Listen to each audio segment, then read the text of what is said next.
Hi, you guys. I'm Phil Town from Rule One Investing, and today we're going to do another reaction video, and this time it's on the wealth hacker, Jeff Rose.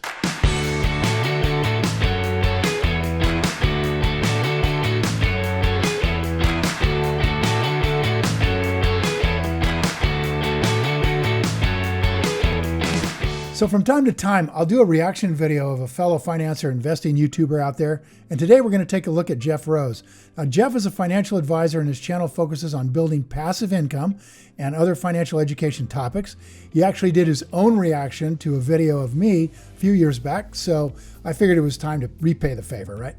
So today we're going to watch a short video that he released recently where he talks about one of the best ways to educate yourself when it comes to any kind of investing.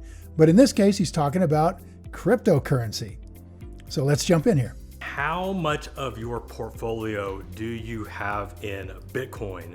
And the responses were all over the place. You had people saying they had 50%, you had people saying they had less than 2%, and everywhere in between.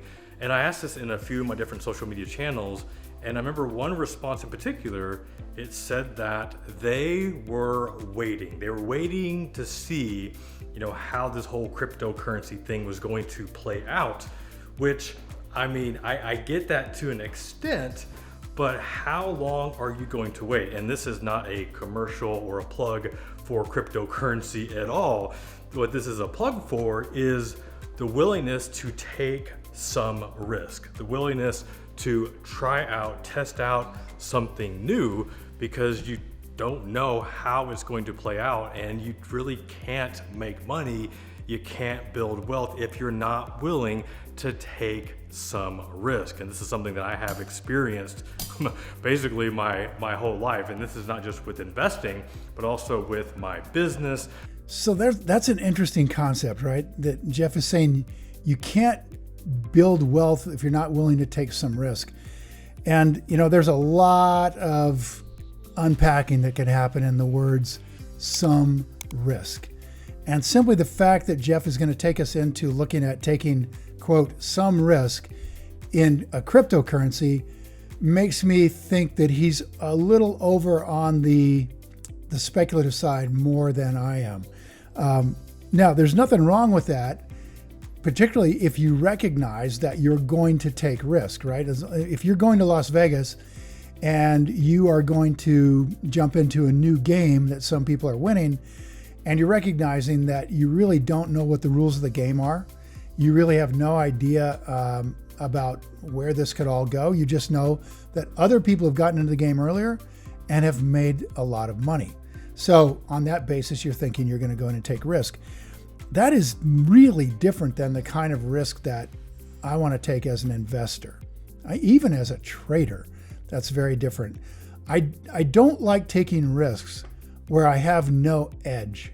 Now, this is a classic concept for people who gamble well, is that they don't gamble when they have no edge. What an edge is sometime in the game when the odds have come into your favor for one reason or another. Maybe in playing poker, it's simply because you got a read on this guy like you're James Bond, and now you know that they're telegraphing that they're bluffing, right? So that gives you an edge. It doesn't make it for sure that you're going to win, right? You've always got the cards, you've always got the roll of the dice, but you've now got an edge. Or let's say you're betting on racehorses. You study racehorses deeply and understand certain jockeys, and certain horses are better in certain tracks. And you find horses where the odds are not properly bet because amateurs are setting the odds, and you have an edge. So there's risk taking where you have an edge, and then there's just coin flipping gambling where you really have no idea whatsoever about an edge in this particular case. So I always want an edge, even when I'm trading and when I'm investing. I don't think you should be taking risk with investments. Obviously you're in the real world, so there's always some risk, but effectively a good investment is one where I know the value of a thing is $10 and I'm buying it because of fear in the market for $5. And that's basically my entire career. So I know that I can invest with extremely low risk, lower risk than you're taking when you just buy the whole market with a mutual fund. But I think what Jeff is talking about here is a whole nother level. So let's continue on. And the whole point, what I want to talk about with this video, is the willingness to test out a few things, whether that be cryptocurrency or investing into options. Maybe it's just buying a Tesla stock. Because the reality is that if you are sitting on the sideline waiting for the right opportunity, chances are you're going to wait too long and miss out. And here's the beauty of this right now, because this is a situation we are in a world with technology that you can test out new things without going broke. I really don't agree with that, obviously. And I think I can prove that that's not true. In fact, our investing strategy is precisely to do what Jeff says you can't do, and that's to sit on the sidelines and just wait. In fact, if you think about other things where people are successful in something that's difficult, I'm thinking, for example, like fishing, perhaps, is you have to be patient. You have to have enormous patience. You have to understand what the fish is, what they're eating today, where they are, how cold's the water. You have to understand all this, and you have to be very, very patient.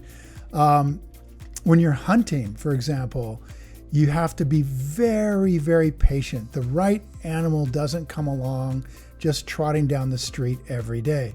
And by the way, I can prove that's the case in the stock market, that the failure to be patient is what causes all of these brilliant minds that are out there, Harvard Business School graduates working at Goldman Sachs, to not beat the market. It's precisely because their job requires that they cannot be patient. They're being paid by pension funds to get in there and make something happen every single day. And if you can't wait and be patient, then you're missing out on the one fundamental advantage that you have as an amateur investor over all these professionals who are being forced to invest every day as part of their job. You're an amateur, man, you don't have to invest at all. You can just sit there. And the way Warren Buffett puts it, I love it. He says, like, when you're a fund manager, you got all these people in the bleachers yelling at you, swing, you bum. I'm not paying you to sit there with the bat on your shoulder. Whereas when you're an amateur, there's nobody in the stands saying anything, and you can sit there with a bat on your shoulder all day until you get that fat pitch that lets you just knock one right out of the park. So boy, I'll tell you what, Jeff and I have a pretty major disagreement on this one. The fact that you can't open an investment account with Webull or Robinhood with your smartphone and buy a fractional share of Tesla stock or Facebook stock or any stock, or start trading options in a matter of minutes, all with your smartphone. Obviously, there is some danger to that as well, but if you are just testing out and putting a small amount of money into Bitcoin, into some sort of technology stock, just so that you can become versed and have a better understanding of how it works. Because the one thing that will not happen, and I guarantee you, you will not learn sitting on the sidelines. You will not learn following the hashtag Bitcoin on Twitter. Yeah, you're gonna learn a little bit, but the reality is that you have to put yourself out there. And the simple way to do that is to open an investment account with any of these places. It could be BlockFi, which I've talked about in previous videos. Well, when Jeff's talking about having a better understanding of what's happening out there, I wonder what he means. You mean a better understanding that it can go up? That, you could get a roulette wheel to hit red 5 times in a row? Is that the better understanding he's talking about, that a cryptocurrency is going to go up, or is he talking about by buying into Bitcoin, you somehow learn something about it that allows you to value it in some rational sort of way? And I don't know that you do, right? I mean, think about other things that don't have intrinsic value, because Bitcoin has no intrinsic value. That intrinsic value means that it has a value based on what it produces in terms of dollars. Intrinsic value means that when you buy an apartment, let's say you buy a townhome and you rent it out, the townhome has an intrinsic value based on what your net rental income would be, because somebody's going to pay you for that. There's a value there for sure, right? So if you're making, let's say you're renting out a house and you're making $50,000 a year, I mean, shoot, somebody will come along and offer you $10,000 for that. Would you take it? I mean, as long as the house is in good shape and you don't have any problem with the tenants, why in the world would you take $10,000? Nobody would do that. You'd have to be an idiot to do that. So there's an actual intrinsic value there on that rental home. I don't know what it is exactly. It might be $300,000, it might be $500,000, something like that would be a bare minimum that you'd be willing to sell off that constant regular $50,000 income. The problem is with Bitcoin and cryptocurrencies, they don't have any of that stuff. They're more like a Picasso. Okay? So this, Jeff could be saying, hey, what you want to do is you want to get in and buy a small slice of a Picasso so you can learn about Picassos. Well, what are you going to learn? I mean, what is it that you're going to learn? You're going to learn that they've gone up over time. Yeah, they've kept up with inflation pretty good. I guess if you study it long enough, you'll discover that putting your money in a Picasso is a lot less effective than putting your money in the stock market and just diversifying. I think Picasso's made like 1,600 to 1 over the last couple hundred years, right? Art in general, good high quality art, versus 1,000,000 to 1 with the stock market. So I mean, but you don't have to buy something in order to figure that out. I don't know, man. The only kind of place that I'm kind of connecting with Jeff on this is that when you're first getting started investing, sometimes it's really scary, even after you've done all the work. It's really scary. But Jeff is suggesting there's no work to do. You just get in and buy it. When we buy practice shares, we think in terms of doing the work and then getting in there and just taking that jump, taking that leap with, as Jeff says, a very small amount of money. And that is more to get your feet in the water on something where you can study it. You can get to intrinsic value. You can get bargains. You can have a high degree of certainty, which is definitely not the case with this. All right, let's see if we can agree on something here. Putting a small amount of money into Bitcoin, into some sort of technology stock, just so that you can become versed and have a better understanding of how it works. Because the one thing that will not happen, and I guarantee you will not learn sitting on the sidelines. You will not learn following the hashtag Bitcoin on Twitter. Yeah, you're going to learn a little bit, but the reality is that you have to put yourself out there.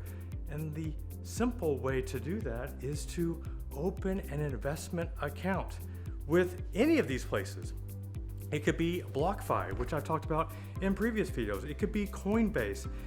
I mentioned Robinhood, Webull, M1 Finance. There are all these different outfits that you can start investing that don't require a lot of money. And that is how you learn.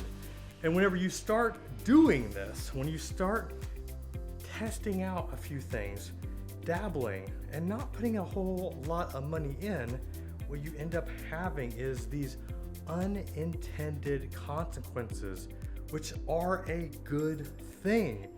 Because what I have learned in my investing and entrepreneurship journey is that until you start going down the path, there are so many different things that you do not know exist until you start.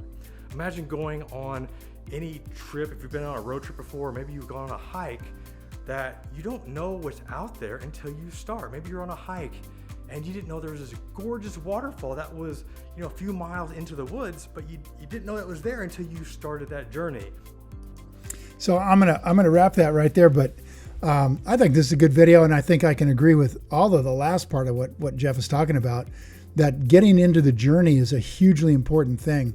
Now, whether you want to get in the journey by buying some Bitcoin or Dogecoin or a slice of Tesla or something else that you don't know anything about, I think the point he's making that's valid is that it's going to take you someplace unexpected. You're going to have unintended consequences. I like that term here. And I think that's very true. And for that reason, I think in general in your life, taking the path less traveled by, going for those unintended consequences, going for those unexpected experiences is a fabulous way to have a unique view of the world and a great education. And if what you get out of it is an education that says that, oh yeah, I bought Bitcoin, I bought a little piece of Bitcoin at, what worked out to be about $50,000 a coin, and now it's $20,000 a coin. And I learned how volatile this can be and how scary it would be to have money I would depend on to feed my family in something like this. And also, by the time you own some Bitcoin, you might start to discover, that governments are starting to force places like Coinbase to cough up their investor lists, and the IRS is coming after people. And you could get on a government short list if you're involved in some of these sort of revolutionary currencies that are trying to exclude governmental currencies. So there's a lot you could learn, and some of which might be a painful lesson. But in any case, it'll take you down the road farther toward an education to be an investor. And I think ultimately that's where we all want to end up, right? We want to be investors. And what we understand by that term is we're buying stuff we know we're going to make money in. And heck, man, we'll be patient as it takes to get there. So I appreciate Jeff very much. I think everybody's getting a lot of benefit out of what he's saying here. And if it sounds fun to you to jump in there and do what he's saying, then go for it. And remember what he's saying, it's high risk. You don't know what you're doing. And I don't know that anyone else does either with these ideas, but it might take you down the road toward being a better investor someday. So guys, now I'd love to hear from you guys. What do you think about Jeff's ideas? Do you agree that the best way to learn is to have some skin in the game? And leave a comment below with your answer, and I'll be sure to follow up with you. Thanks for watching. Now go play. Hey, if you enjoyed this video and you feel it was valuable for teaching you more about starting your first investment, hit the like button and please share this video with your friends. And if you want more investing content, subscribe to my channel. And don't forget to click the button on the screen for a free gift, you guys. Thanks for watching.